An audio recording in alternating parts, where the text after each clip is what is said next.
so much for being here with us tonight at Echo Base TV, where community happens.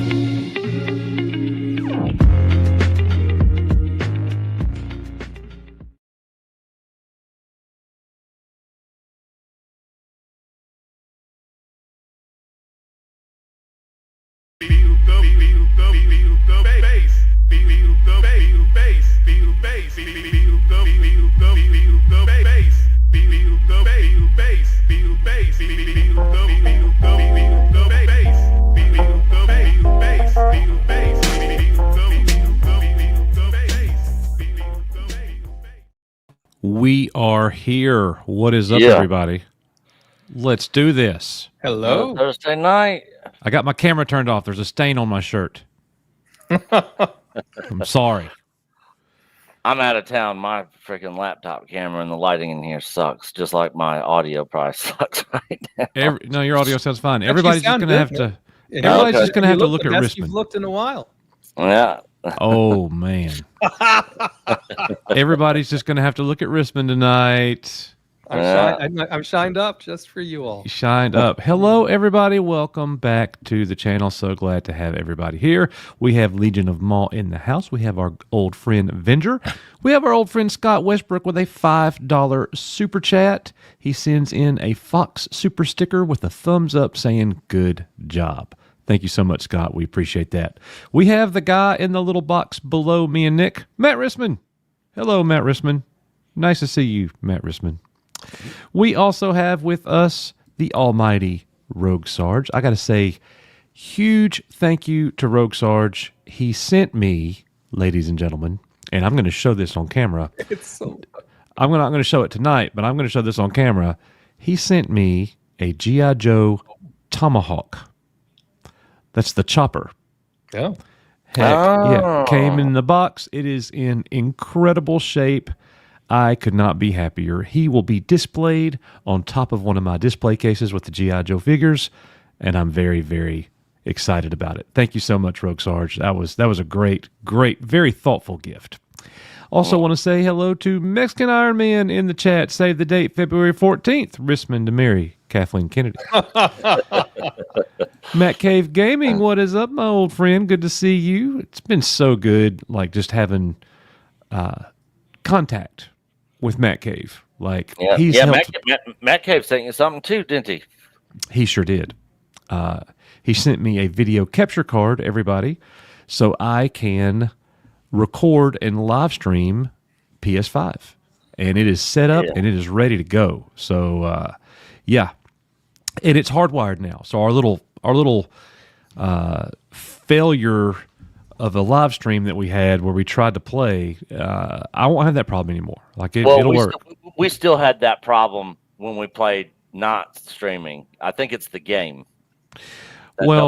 Game. But I didn't try to play it directly into my router.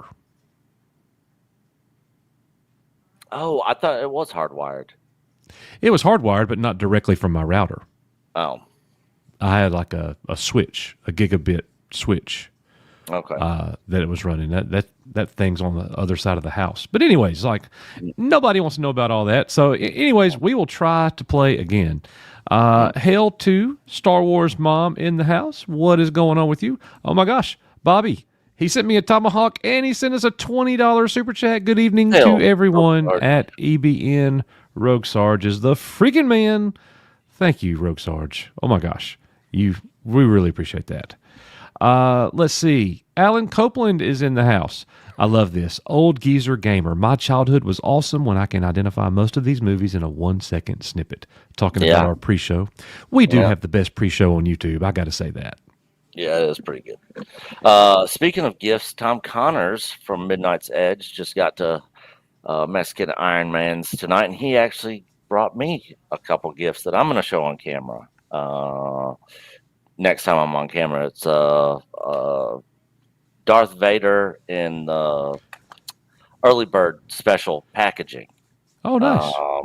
And then one of the those squadrons vehicles. He got me a TIE fighter, and then this gun keychain bottle opener thing that's pretty cool. Cool. Yeah, That's so awesome. that's nice to have them. Absolutely. Let's see. We also have with us in the chat Lombardi 1969, our old friend. John Riley is also here. What is going on, John? Mr. Fred in the house. Absolutely. Donna Hergenrether. Hail EBN family. Good to see you, Donna. What's up, Donna? Ted's Nerd World. I think I already said you, but Ted, you're so special. You get 2 shout outs. Dan Grissom, what is up? Good to see Dan as well. Hi, Rissman. Hi, Nick. Hi, Coach. Yep, she saved me for last. Just want to point that out. Light Trail Pictures. What is up, everybody? Light Trail Pictures. Good to see you. T-Bone. Hail from Texas. Yes, sir. And then Brogu is in the house. Our old friend Brogu. Good to see you. EBN upgrade, baby. Yes. Donna Hergenrether has gifted, or she sent, rather, my bad, a member chat with hearts, 41 months, Hail EBN and fam. Felix Kiros has returned. What is up, Felix? Good to see you, man. You have been missed, my friend. GraphWeb with a $2 super chat. Hashtag cancel Disney Plus. Yeah, Coach. Shut it.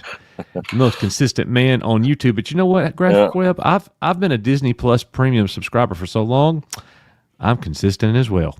Appreciate you, GraphWeb. You are the man. You are the man. Melius, good evening. Good to see you. And Mike Lennox, hello, chat and panel.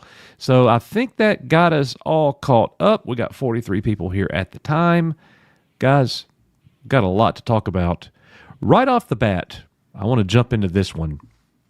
What are your guys' opinions? What is up, Jerome? Good to see you, our old friend. Papa Palpatine's Pizza Padawan. It's been a minute. Good to see you, bro. Good to see you. Best name in YouTube. That is such a good name. P. Yep, all them P's. A lot of P's. That's the master P right there of YouTube. Yeah. Okay. So, what are your guys' thoughts and opinions on Funko Pops? You walk into a toy store and you see Funkos everywhere. What are y'all's thoughts on that? Not a fan. Don't care anything about them. But I know Jay from the Game Chasers is a huge Funko Pop collector. Yeah, it's kind of like you either love them or you hate them. I don't think there's any middle ground. Yeah. I don't own a single Funko Pop. Me neither. I've seen some cool ones. I have seen some cool ones. But I have no interest in buying them. Yeah, same. If I'm going to spend $20 on a toy, by God, it's going to be like a Vintage. G.I. Joe, vintage Transformers, something. It ain't going to be no Funko Pop. No. There's nothing fun about it. Risman, what are your thoughts? We know that you're a Lego-aholic. I'm completely ambivalent towards Funko Pops, tell you the truth. I mean, some of them are kind of cool, but I've been gifted a few Funkos, but not something I gravitate towards for sure. Well, if you are a fan, chat, you're not chiming in here. I'm looking for your thoughts on Funko Pops. Tell me. Thank you, Donna. I have a couple, not a big fan. Felix says I have Funko Pops. Dan Grissom, first time in months, the EBN thumbnail showed up on the main page. Maybe that's because I actually put effort into this thumbnail. I don't know, Dan. That's weird. No, I did. I searched for EBN this time instead of the old name, and the stream came right up. So we're making a comeback, baby. We're making a comeback. Yeah. Yes. Venger, I hate them. I hate them. Wow, that's a strong. I hate sunshine. That's a strong feeling about Funkos of all things. Yeah. Anybody name that movie? I hate sunshine. The Sword in the Stone, guys. I've not seen that in so. Mad Mim. I was probably a kid the last time I saw that movie. Yeah, it's been a minute. All right. Donna agrees with Risman, so all is right in the universe. Old Geezer Gamer, I dislike them and own 0 Scarred from Chucky. Heck yeah. Prefer collecting detailed figures over Funkos. I agree. Yeah. I only ever had one because because it had Halle armor skin. Never opened Funko, just used code. Halo. I hear you. I meant to say Halo, I think. Correct. Halo armor. Yes. Master Chief. Okay. So, all right. Well, the only reason I bring it up is because of this. Look at the drop, ladies and gentlemen. Oh my God. And then I want to point out this. Funko is sending $30 million worth of its products to a landfill because of overstock. They can't get it out of their warehouse. Man, even if even if they sold it for like $1.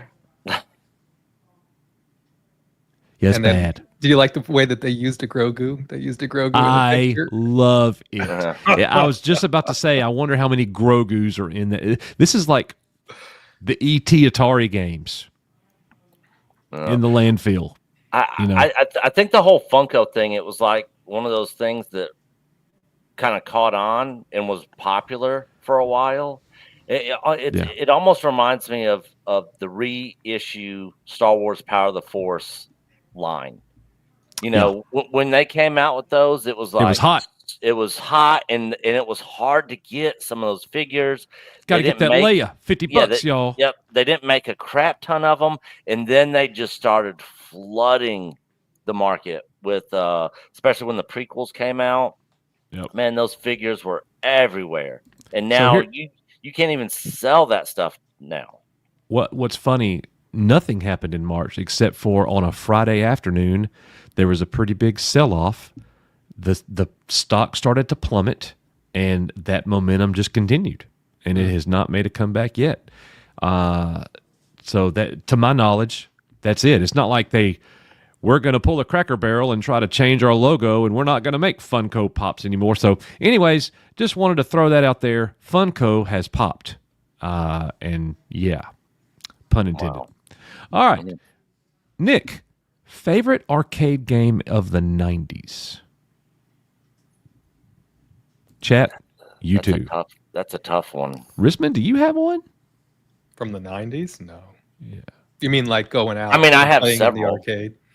All right, so just name a couple. few iconic 90s arcade games that you're like, man, that's Mortal Kombat 2, Yeah. X-Men, the Yep. 4-player X-Men cabinet. Those were the two big ones for me. And Alien vs. Predator. Stop it, Risman, stop it.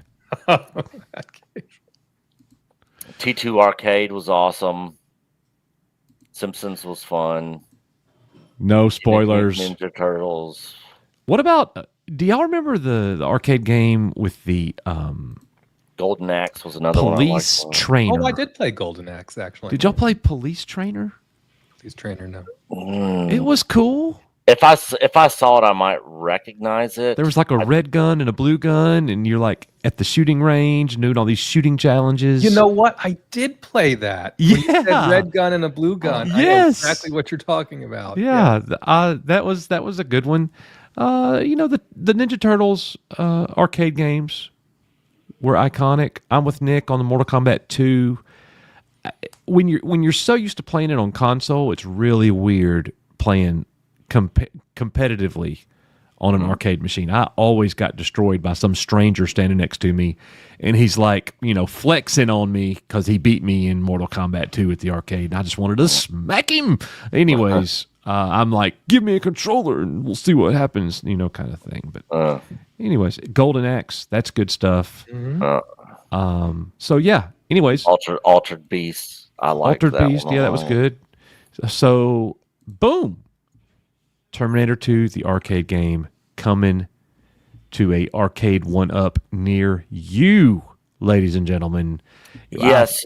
So I knew it was only a matter of time where they started doing the shooter games. Here they come. This is a reissue, right? Did they already come out with this once before?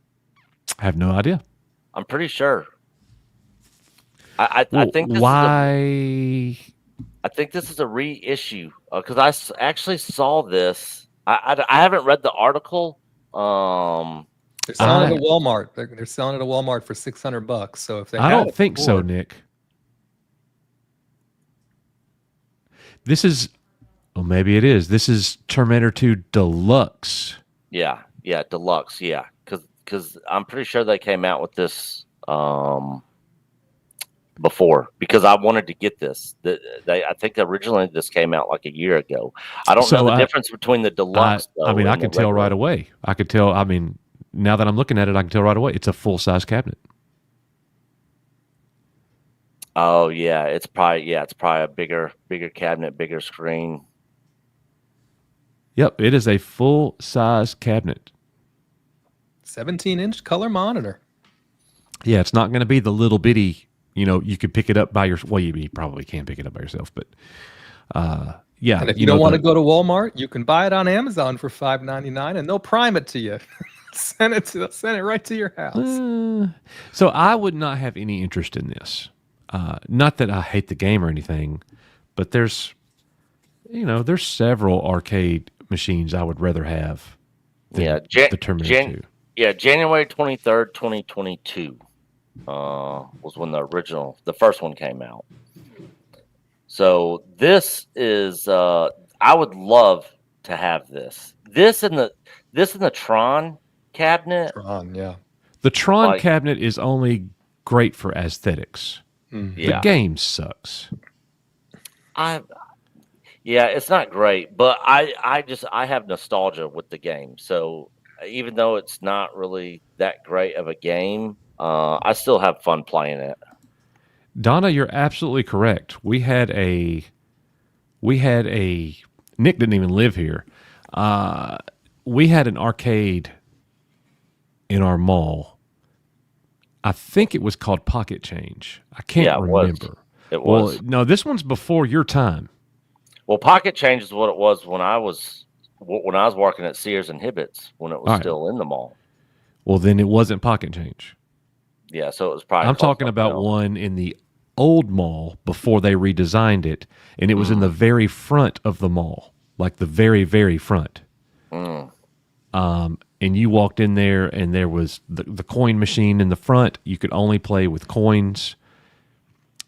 Pac-Man all over the place, Donkey Kong, and my dad would take me when I was around 4 or 5 years old. And I thought it was a way cooler arcade than the one that came to the mall later, Nick. Oh, okay. Yeah, it probably was because arcades. You didn't even know that ever was a thing, did you? No. We had a movie theater in that mall. Let's see, down there in the area where Belk was. Oh, okay, on that end. Yep. Yep, pretty cool. All right, we're going to keep moving on. So a little Terminator 2 Deluxe. I did not realize that Terminator 2 had already come out.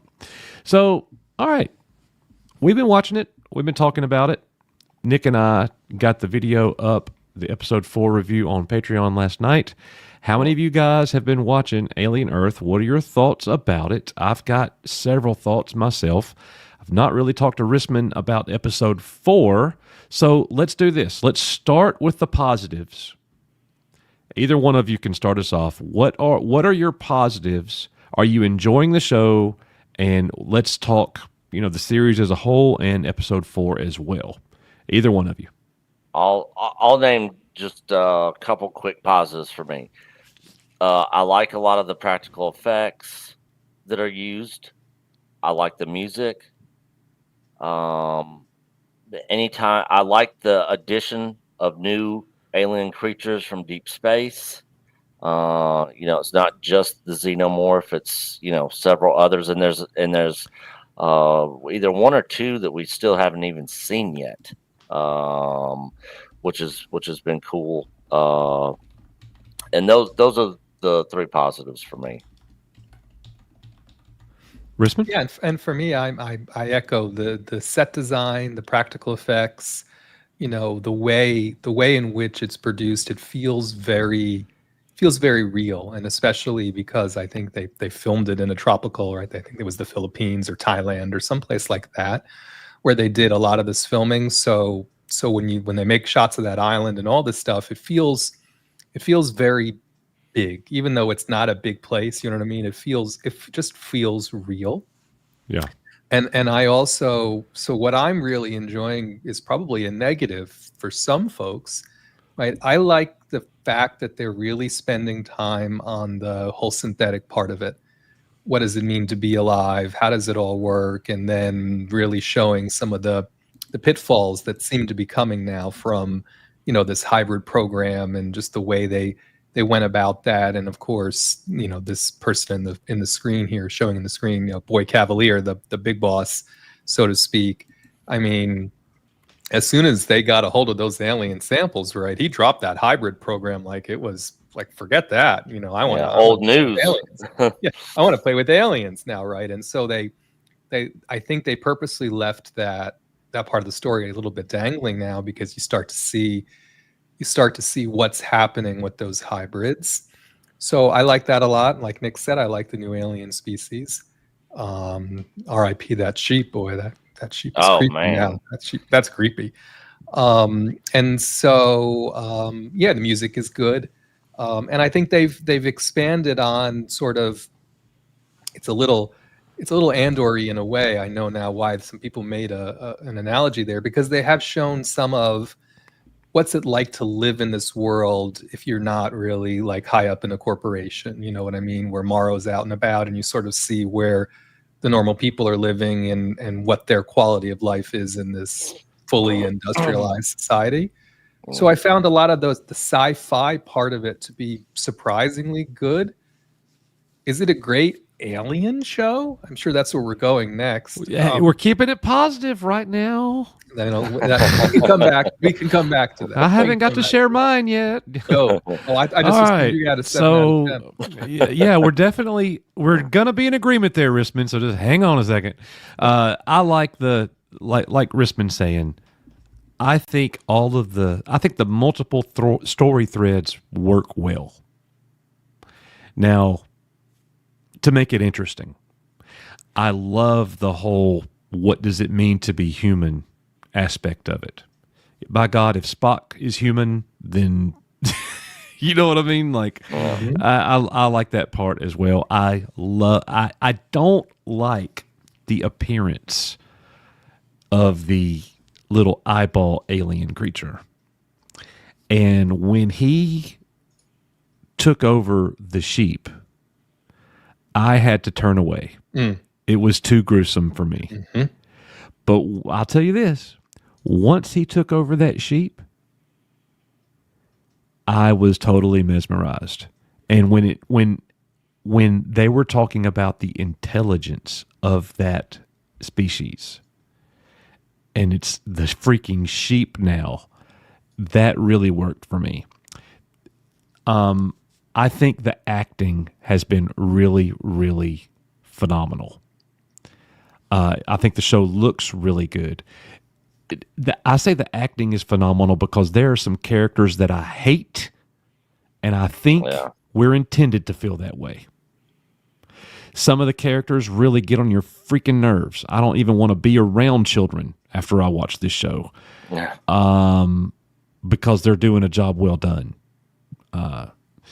So those are the pauses for me. I think Wendy is cool. I think. So now we can get into some of our negatives. And Nick is so good at it, we'll let him go. Number one, this is an alien show, but we don't have an actual alien on-screen time for Alien in these first 4 episodes has been pretty lacking. We have not had a whole lot. We did see one of the aliens get killed. Of course, it happened off screen. We never even saw her chop its head off. You just took my negative. You stole it. Oh. And then the other thing, I am so tired of these kids in adult bodies acting like kids. I'm like, they are kids. Yeah, they are. And I'm just like, why could they just not cut this whole thing out and just have like serious acting adults in this show? Like, it just seems silly for an alien show. And yeah, those are the 2 biggest gripes for me. I'm not a fan of freaking Boy Cavalier, and I think that's a stupid name for a character, Boy Cavalier. I hate the whole Peter Pan thing. You know, the reference at the beginning, I'm like, okay, but it's just like constantly talking about Peter Pan, like episode 4. Oh, was it like fighting pirates or Indians? Oh, it's the crocodile. You know, it's like, Shut the F up, dude. Stop talking about Peter Pan. Can we see some aliens killing Yeah, some it's people? 2120 or whatever. Yeah. It's 100 years from now, and you're talking about Peter Pan? I doubt it. Yeah. Well, so I will let me break in here, right? Because we've seen Ice Age, we've seen them watching Ice Age, and then there was another movie they've watched.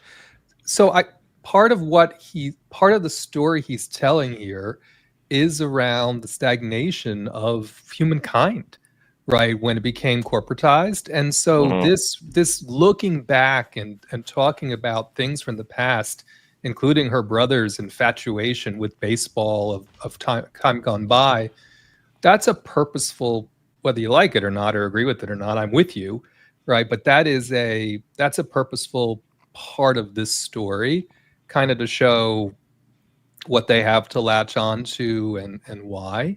Yeah. So I also don't know that I would have chosen Peter Pan per se, but that's the story that Noah Hawley is sort of wrapping into this. And I'm with Nick. The kids are annoying by design, right? Boy Cavalier we're getting annoyed for the right reasons, even though it's a little, I think where I'm coming from is it's not enough action so far, right? We had some action in the first 3 episodes.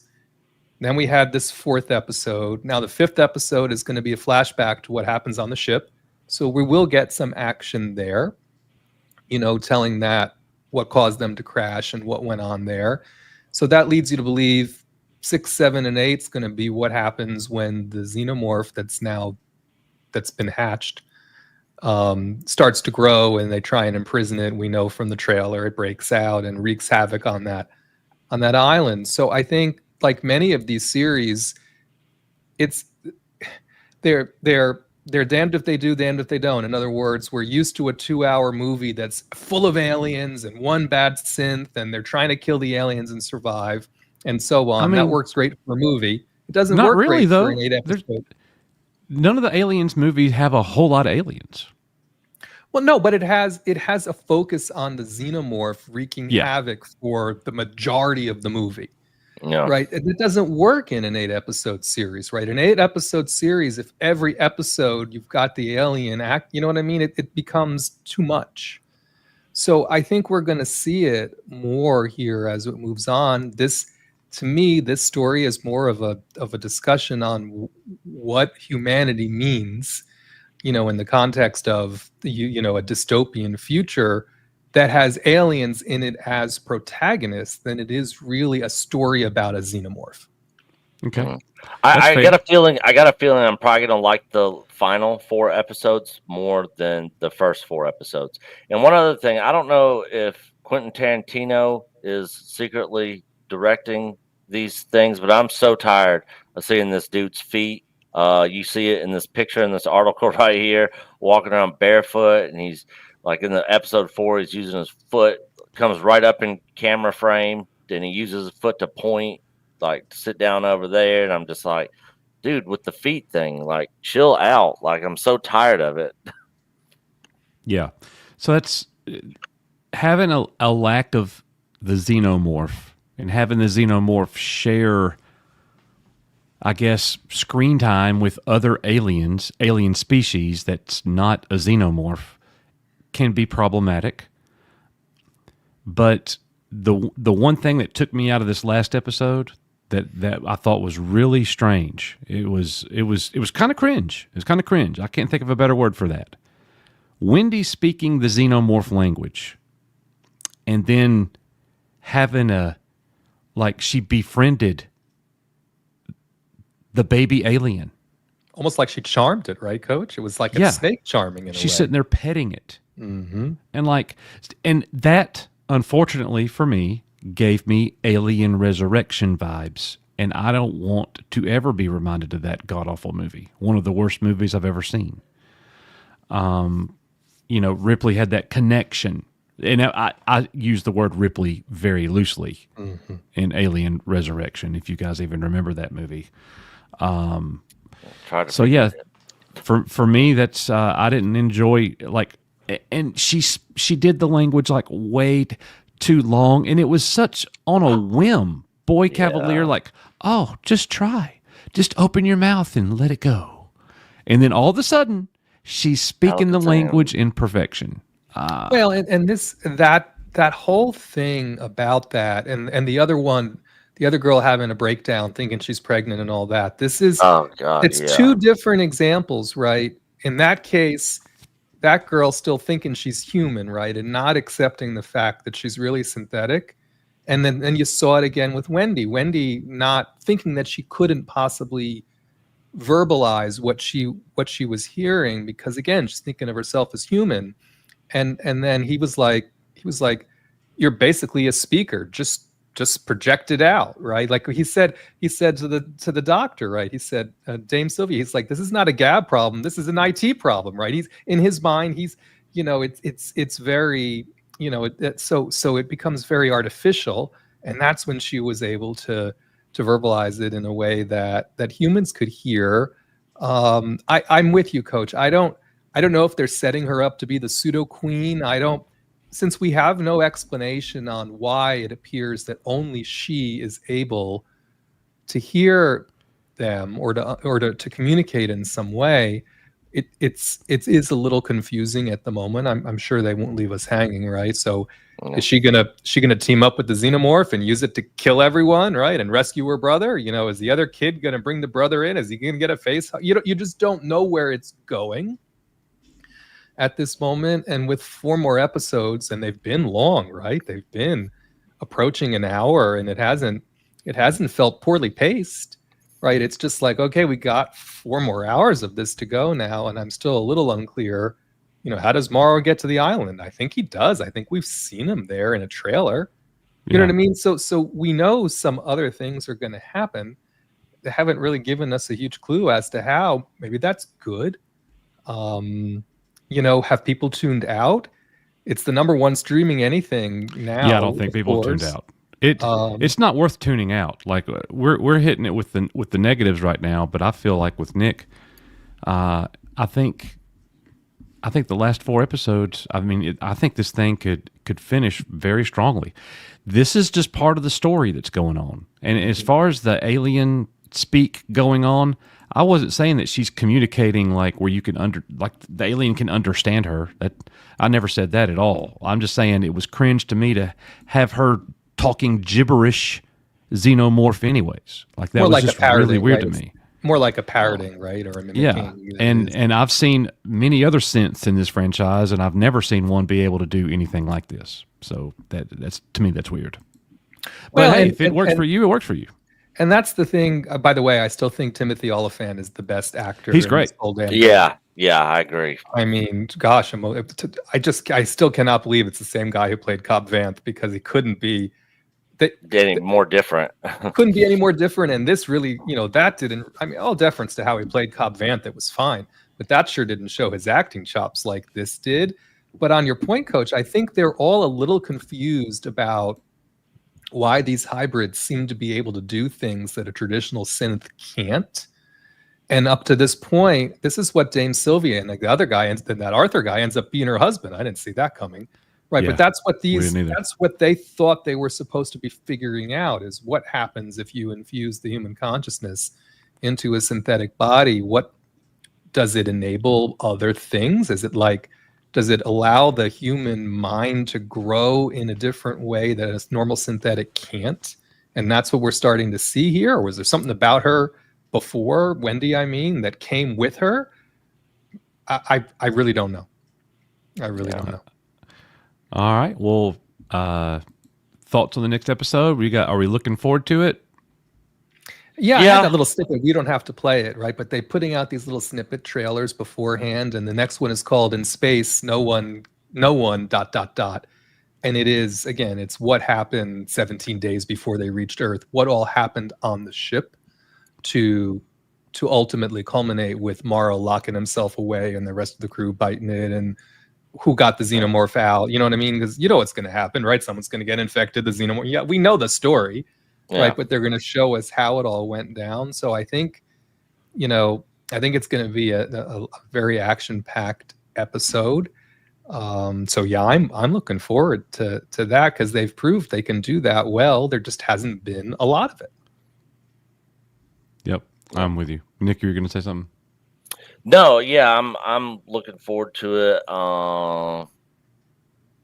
Overall, the show's kind of mid. There's stuff I like about it, stuff I'm just not really a fan of.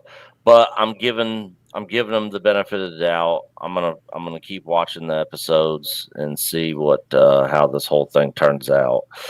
Uh, and yeah, hopefully I like these next 4 episodes. More than I like the first 4 episodes, which I didn't hate the first 4 episodes.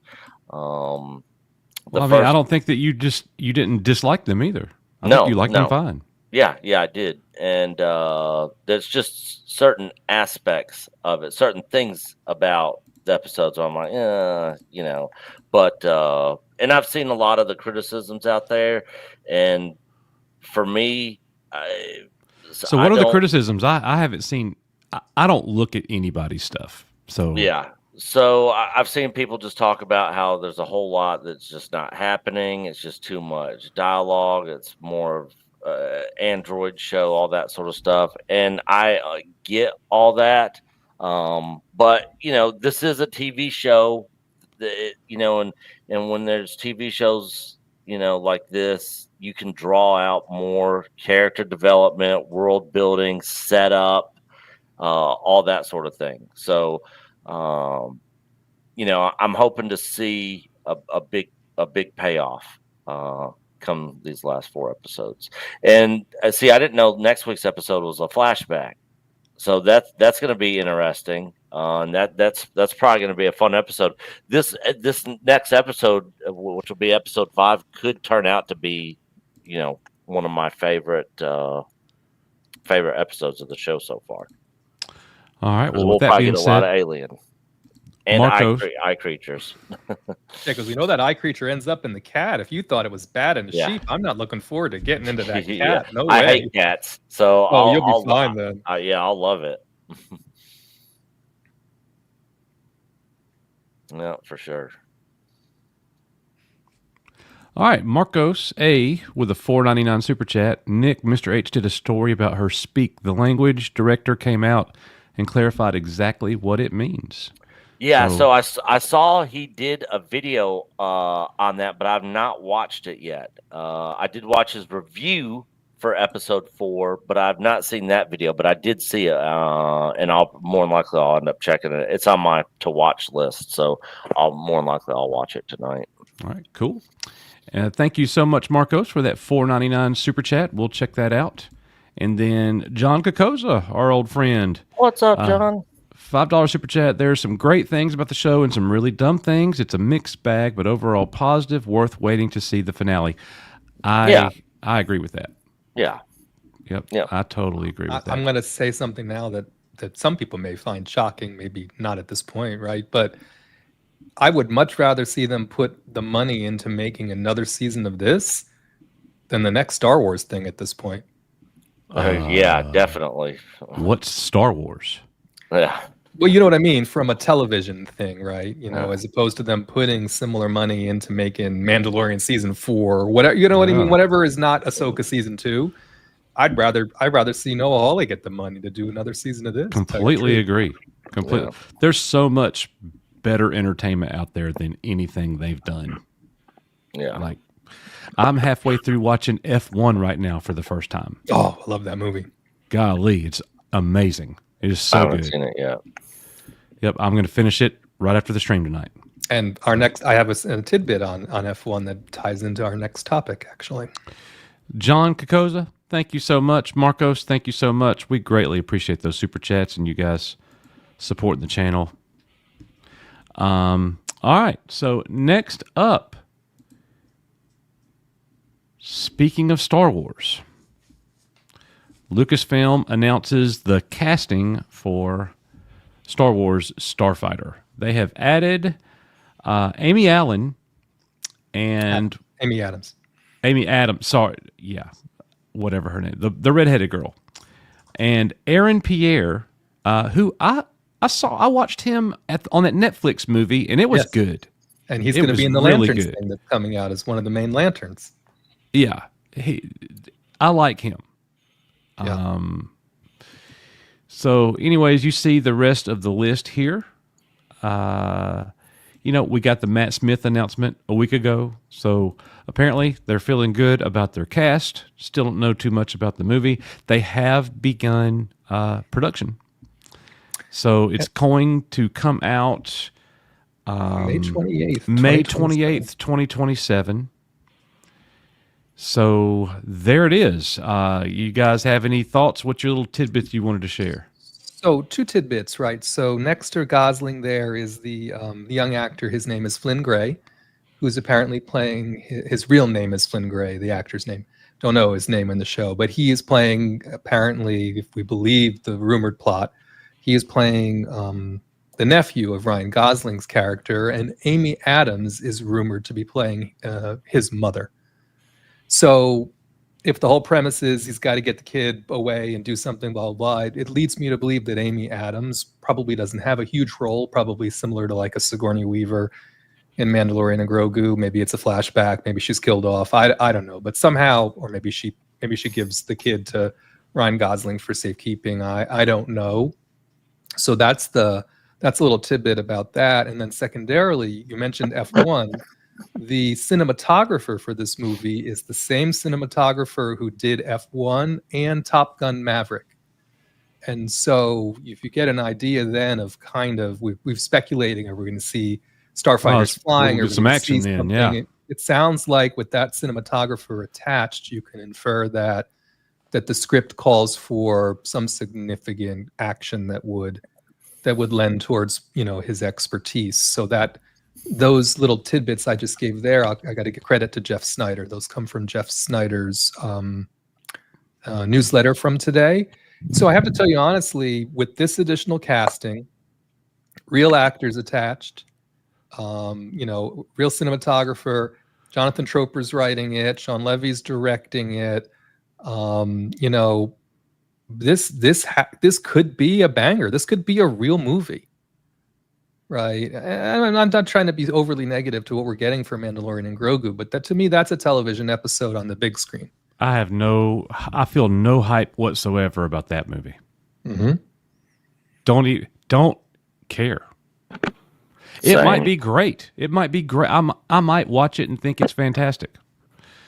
But I just don't feel it right now. And like when F1 started and it said directed by Joseph Kosinski, which I had no idea. Yes. I was instantly excited. And Jerry Bruckheimer was involved with that. There's so many great people who were involved with F1. Oh, you're going to love the way it ends. Oh, that movie was so great. So I saw, Bunyip said Flicker of Hope. I mean, this could be, they're going all out on this in a different way than they've done before from a Star Wars theatrical experience. And of course, it's coming out for the 50th anniversary, literally, right around that time. It's going to be hyped up at Celebration. None of these actors are going to want to go down with this ship. And I think Sean Levy's going to put out a quality product. Is it going to be a great Star Wars product? I don't know at this point. Maybe we just need a great movie that's set in the Star Wars universe. I don't know. I would say, knowing nothing, I would predict that this movie will be a better movie than the Mando Grogu movie. Yeah. We'll see. We will see. Nick, any thoughts? Are you so checked out and black-pilled you don't even want to talk about it? 0 out of 10 Star Wars content. Yes. Yes. There's my tidbit for Starfighter. 0 out of 10 before I even see it. All right. So I think Nick will like this next one. Cobra Kai. Creators tackling Knight Rider movie for Universal. That's one 80s IP that has not made a comeback to my recollection. It did in the, what was it, the mid 2000s? Because it was called Knight Rider 2000, wasn't it? I have no memory of it. Yeah, and it had, it was, I think the Mustang was the Knight Rider car in it. Yeah, it was horrible. So, yeah, it wasn't very good, didn't do very good. But the creators of Cobra Kai, I mean, they killed it with that show. I mean, yeah, of course, once you got into the later seasons, it kind of got repetitive a little bit, started getting a little silly.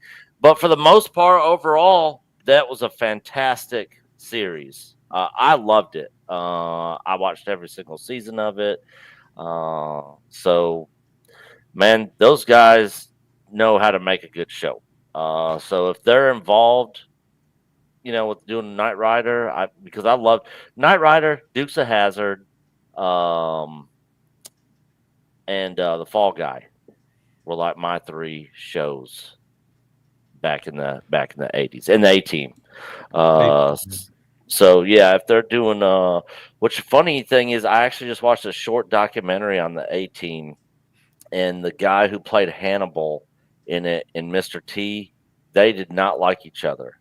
That's true. You just now found that out. That is long time. I did not know. I did not know that. That dude's trashed Mr. T forever. Legend. Yeah. That's a legendary feud. Legendary. Yeah, I didn't know anything about it. And I also watched the NWO WCW documentary today too. It was pretty cool. It's cool seeing Hogan and Scott Hall on there, who of course are no longer with us. But yeah, I would be all for seeing what they do with this with the Knight Rider movie. Well, Nick was all over the place on that, but he did remind me that Rogue Sarge sent an Alien expanded documentary. I think 4 hours plus, Coach. 4 hours long. It's 15 gigs, super high quality. What? You could find that on our Patreon. So thank you to Rogue Sarge. I added a thumbnail. Oh, I didn't even know anything about that. I'm gonna have to go check that out. 4 hours and 24 minutes, Nick. And I was like, is this a mistake? And I looked it up online. I was like, well, no shit. It's 4 hours and 24 minutes for real. All about aliens, the movie. Yep. You know what? That'll be a good thing for me to watch on my drive back home, because it's a 6.5 hour drive, and that will be 4+ hours of my time. So that'll be perfect. Let's see. Our friend the Melvor sends in a super sticker. What's up, Melvor? $5. Yeah, and big shout out to Billy. If you guys don't know, Melvor is part of the Game Chasers, great YouTube channel. But Billy was diagnosed with brain tumor and is in the hospital. Oh, no. And so thoughts and prayers with him and his family.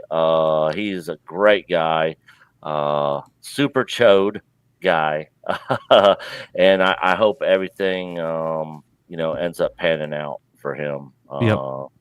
Yep, praying for him and all of them. Yep. Absolutely. Thank you, Melvor. Give him our best, please.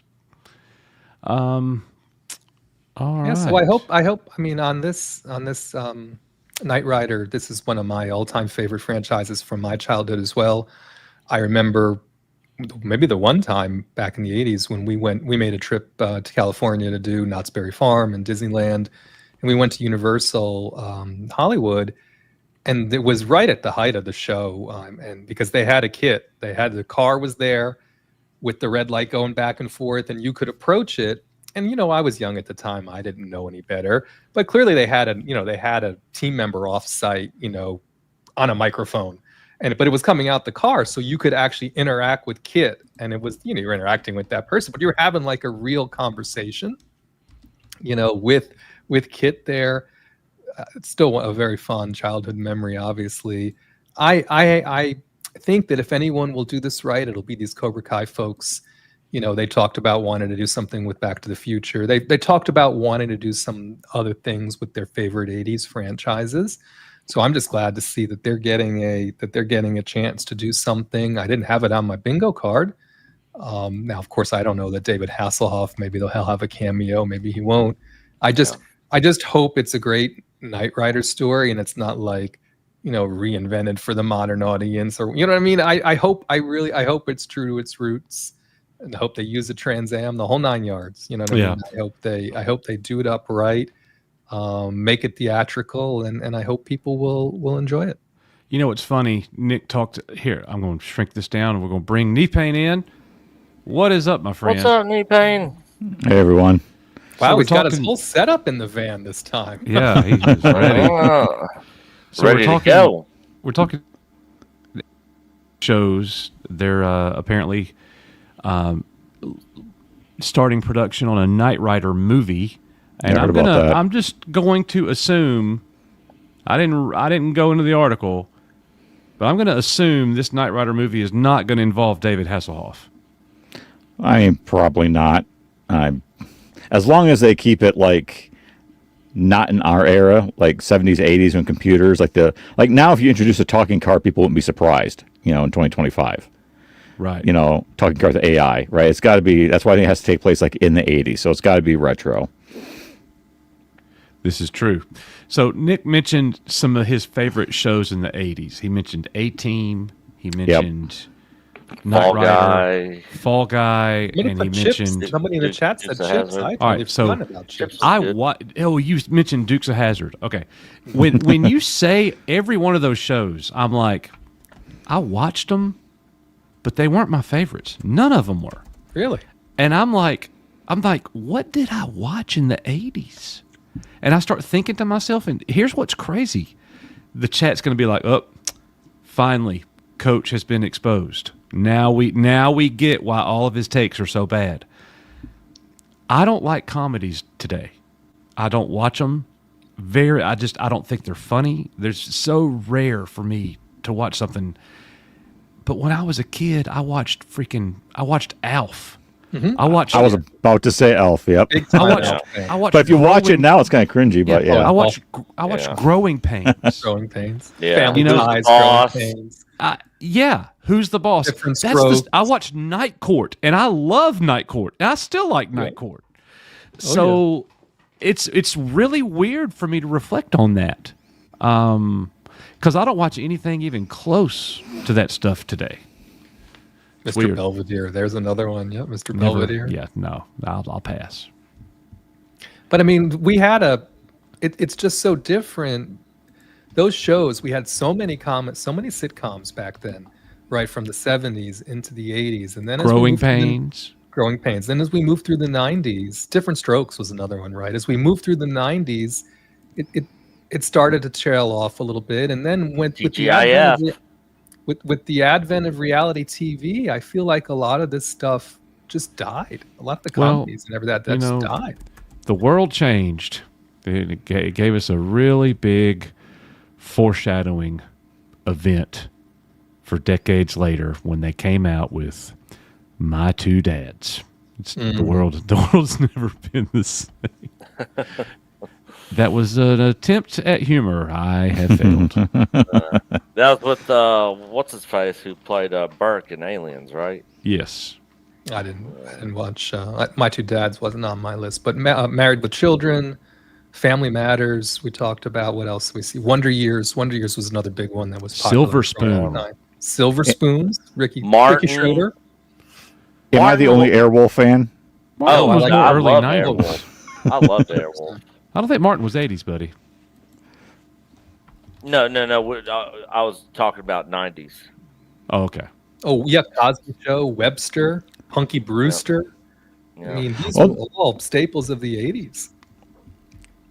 Yeah. Also, real quick, I did want to say Hasselhoff himself has shared that he has had an emotional hand and passion for this movie project, and he's pitched various ideas to these guys, including a darker, more mature tone, sort of along the lines of Logan, or ideas involving his character's legacy. But right now, it's still uncertain whether he'll appear in the new film. Yeah. Oh, there's one that we have mentioned. We failed to mention MacGyver. Oh, I love MacGyver. Magnum. I like Magnum PI. Some people are bringing that up.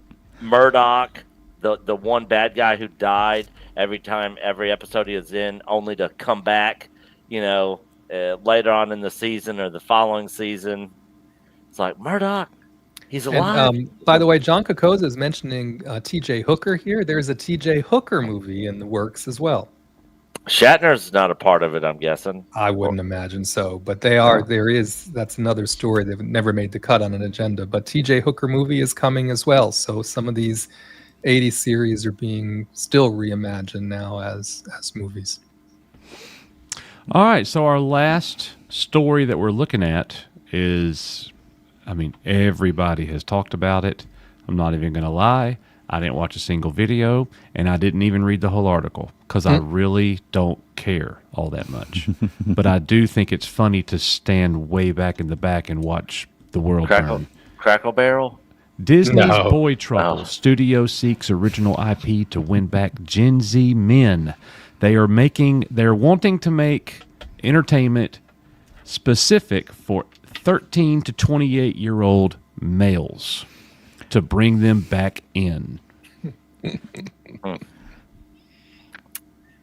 Well, do they know Wow. what their boys are into these days? Like, Yeah. Well, I mean, they did buy Fortnite. I didn't mean, or do they even something. know what a boy Yeah. is? They probably couldn't tell you what a woman is. So I mean, do they even know what a boy is? are they going to bring the skibbity toilet into Star Wars or some Oh, shit? Yeah.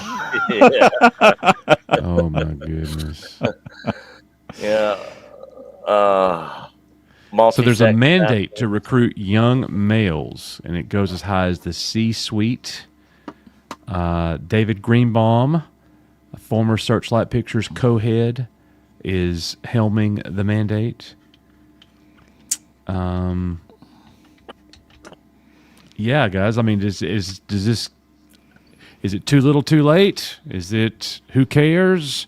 Is it about time? Like, I mean, I don't know. What do you guys think? I mean, a little bit.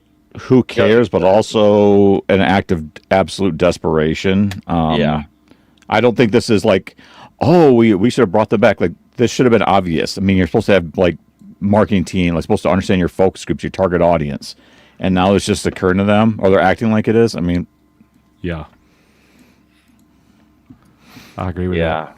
Yeah. I'm I kind of in the same boat as Knee Pain. It's like, you guys had these IPs for young males, and you completely destroyed them. Star Wars, Indiana Jones, Marvel, and all of those IPs are complete trash right now. I mean, and they're losing money on everything. You didn't even watch the they're last doing. Indiana Jones movie, Hell no. so you don't know if it's trash. You ain't watched it. I tried watching it one time, probably maybe 3 months ago or so, and I didn't even get halfway through it, and I was like, "Screw this movie!" And I way just turned it too off. old to be riding on that horse. Way too old. Yeah, I was like, "This is dumb." I was like, "I'm out." Yeah. there was There's only not a lot one out Indiana there. Jones. There's only one Indiana Jones plot I wanted, and they didn't do it. Which I'm glad they were screwed up, but they didn't do it. wanted I don't Short care. Round. Exactly. It should Yeah, have been Short Round to come back. And he wanted to be in it in the worst way. I mean, how do you sub? Yep. I know we don't want to get on a rant again, but how do Yeah. you substitute someone Fleabag else playing first. that same freaking role yeah. when you bring back ancient Sala and all these other decrepits? You couldn't bring a Short Round back. What? Who won the Oscar? Yes. After. Yeah, it was after, but he should have been he should have been in the movie. I would have liked to seen him come back and them do like a Lost City of Atlantis type storyline or something, something with lots of adventure, traps, remnants of the Nazi Empire, or something. There's so many other things they could have done than what they did, and I didn't even see the end, but I heard about it with the whole time traveling thing, and I was like, Weird. dumb, And so weird. dumb. That's such a weird. So thank God I didn't even make it that far into it, but terrible. So yeah, I don't know. I think it's probably too little, too late for them. I would like. I mean, that's never going to happen, but I wish they would just sell those properties off to other people, because nobody trusts or is interested in really a whole lot Disney's doing anymore. I mean, Fantastic Four just came out, and a lot of people said it wasn't terrible, but the movie still lost money. Thunderbolts, same thing. A lot of The movie people was good. was like, it wasn't a bad movie, but people Thunderbolts was a good movie. Yeah, but people just don't care, and actually so think it lost Thunderbolts- money also. I watched both. Thunderbolts- I watched both of them, and I forgot about them within a day after watching them. I mean, I don't know. I just think didn't care. Thunderbolts probably the better movie between Thunderbolts and Fantastic Four, to tell you the truth. But I agree with everything y'all are saying, right? And where I struggle with is they say they want to go out and find an IP. They want it because they can't develop. God forbid they try and develop anything that they think would be interesting, right? Whatever happened to the Imagineering, right? Whatever happened to the creativity where they could form their own original story that might become an IP, right? But now they're talking about acquiring something else. I mean, the only thing that seems to be doing well consistently right now is horror, right? And I certainly don't see Disney making any foray into horror, right? And so you talk about the rest of it, whether they're shoot 'em ups or things that are more traditionally engaging to boys or young men. It's just not been in Disney's wheelhouse, clearly, right? And they can put it under Searchlight or Fox, or of course they can put it under whatever one of their brands they want it to be, and Disney can still turn out, princess movies and this other stuff that they seem to gravitate towards, right? But I'll be very curious to see what they do come back with. But right now, of all of them, Warner Brothers seems to be having the most success putting out things that are interesting through enabling each of their independent studios that they distribute for to bring in to bring in directors and writers that have good storytelling, that can put out a quality product, and then they distribute it. It's not rocket science. That's how it's worked since the movie business started, right? So I don't, Disney better get on it, or else, from a studio perspective, they're not going to have much of anything to show for it.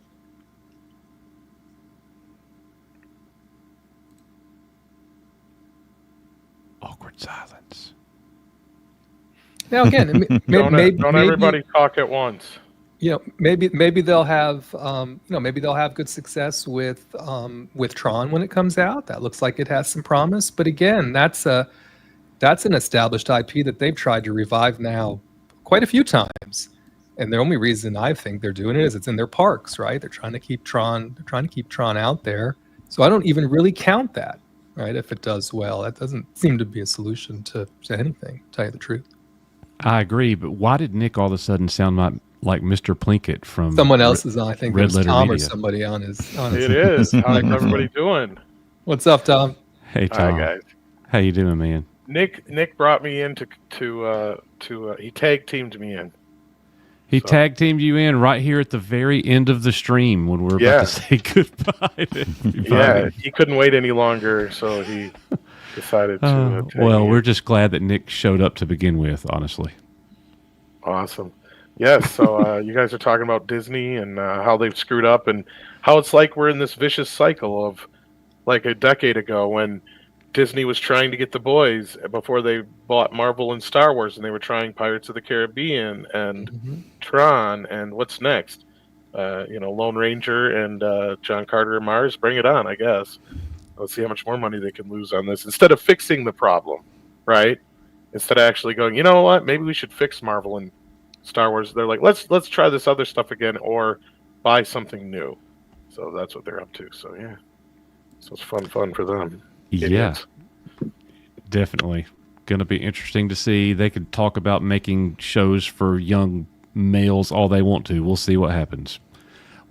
Have no idea what that looks like. It's not going to be like making movies for males in the 80s with Stallone and Schwarzenegger. That's not what it's going to be. It'll probably be freaking, a movie about Ken-tastic.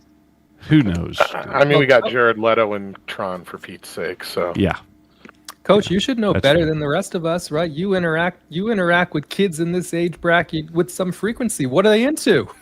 I already said it. Fortnite. Fortnite is it? They don't really watch television and shows. Yeah, Fortnite games is it. Grand Theft Auto, Fortnite. They're still doing Call of Duty. They're doing Madden, 2K. Like that's their lives. They don't watch movies and shows.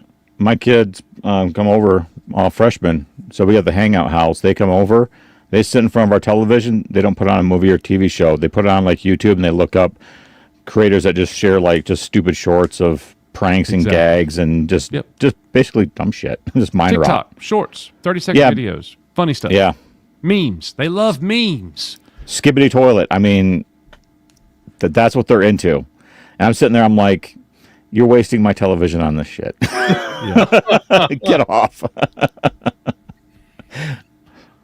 Yeah, I mean, there's a big case. It's not really a case. I think it's fact at this point, right? But the long form content that we grew up with, it's a thing of the past now, right? I mean, we're talk about dinosaurs. The people going out and spending the time to watch a 2-hour movie, it's not consistent with what kids are doing now, unless their parents are very emphatically bringing them up that way. It's not what they gravitate towards. Yeah. Well, speaking of dinosaurs, even Jurassic Park couldn't be bothered to have dinosaurs in their last movie. So, I mean, that's part of the problem. They don't know how to do these franchises anymore either. So, even when they try. Agreed. Yep. So let's just keep bringing them back anyways. Voltron, keep trying. Knight Rider. Let's just do them all. And I mean, I know, it makes $800 and some odd million. So they're just going to make another one. You're talking about Jurassic Park. Yeah, Jurassic Park. Yeah. Right? Even though the quality has gone down significantly, I wish. Well, Go on. I was just gonna say they made sure the budgets went down for this one. That's how they managed to make this one a success. But yeah. Well, I wished I'd gotten a chance to see that Primitive War before it went out. And I know they extended it. They just didn't extend it around here. But I've heard that was a really good time. Well, that's what Jurassic World should have been. Yeah. On like a sub $10 million budget, on the big screen, it can still be done. It's just not being done with consistency. I mean, we had dinosaurs running around with guns. Jurassic World War. I mean, come on. Yeah. It sells itself. A whole new trilogy. There We you gave go. them guns. We taught them how to fight, and now they've turned against us. That is a chaos theory. All right, guys. Well, look, we're gonna wrap it up. Thanks to the great Tom Connors for popping in here and hanging out with us for a couple minutes. I'm on vacation. Enjoy that. Enjoy man. it. Enjoy You it. picked some good company to hang out with. Well, other than I Nick. did. Other than Other than Nick. Than Nick. Yeah, Maybe you can yeah. give Nick some YouTube tips. He can send them my way. We need help. I don't know if he's listening or not. But, no, I want to thank Mikey for having me. And, of course, it's been fun hanging out with Nick today, too. So, yes, cheers, everybody, and thanks for having me. All right, Great to see brother. you, Tom. Good to see you. All right, and thanks for Knee Pain for popping in and hanging out with us. Knee Pain, I know you've only been here like 25 minutes. I hate to I know. end it I had already. No, that's fine. It was like, I'm on the road and I had to find a place to park and set up for the night. And so, Yeah. Well, we're timing glad just that you didn't quite did. work out. Yep. We'll be back here Thursday night next week, and we might do. We're thinking about doing a live stream and having some member pop-ins, and just have like a round table, just free for all. Like, let's just talk everything. So we'll see if we could get that done this weekend or next weekend, and let everybody know. But that's going to do it for us. Risman, thanks for co-hosting. You're welcome, and happy Labor Day weekend to those in the U.S. Absolutely. Happy Labor Day. Yep. And that's going to do it for us. We will see you guys on the next one. Take care, everyone. Bye.